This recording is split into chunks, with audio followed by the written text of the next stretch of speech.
সাইয়্যিদাল মুরসালিন সালাতু ওয়া সালামু আলাইকা ইয়া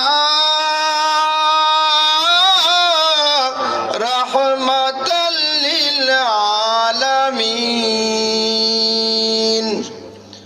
আলহামদুলিল্লাহ, আসলে দীর্ঘ সময় সেই সারাদিন ব্যাপী রাত্র অনেক গভীর হয়েছে। আসলে অনেক কষ্ট করে আপনারা ওয়াজ শ্রবণ করেছেন। আসলে ইমানদারের সংখ্যা কমে থাকবে, এ ঠিক কিনা? ইমানদারের সংখ্যা কি থাকবে? কম থাকবে। কিন্তু আজকে মোটামুটি অনেক লোকজন হয়েছে। অন্যান্য বছর থেকে এই বছর, অন্য বছরও তো আসি, এই বছর ইমানি আলোচনা অনেক সুন্দর হয়েছে। মুফতি সাহেব হুজুরও করছেন এবং যিনি আলা হযরতের বংশধর, হয়তো সিলসিলায়ে আলা হযরত, ওনার তীক্ষ্ণ আলোচনাগুলো অত্যন্ত তীক্ষ্ণ এবং সুন্দর, এর বোঝার মতো আলোচনা করছে। আল্লাহ রাসূল যেন এই সমস্ত আলেমদেরকে দীর্ঘ হায়াত দান করে, সবাই বলো আমিন।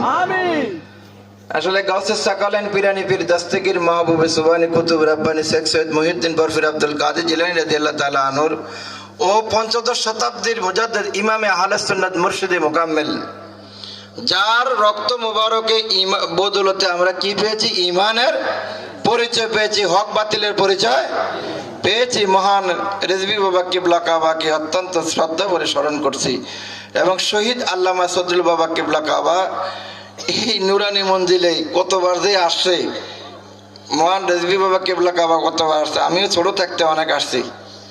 যাই হোক, আমাদের সামনে উপস্থিত পীর সাহেব হুজুরকে সাহস সুফি বদরুল্লাহ আমিন রেজভী সুন্নি আল কাদের সাহেবের শুভ আগমনে সুন্নি মহাসম্মেলন, 18তম সুন্নি মহাসম্মেলন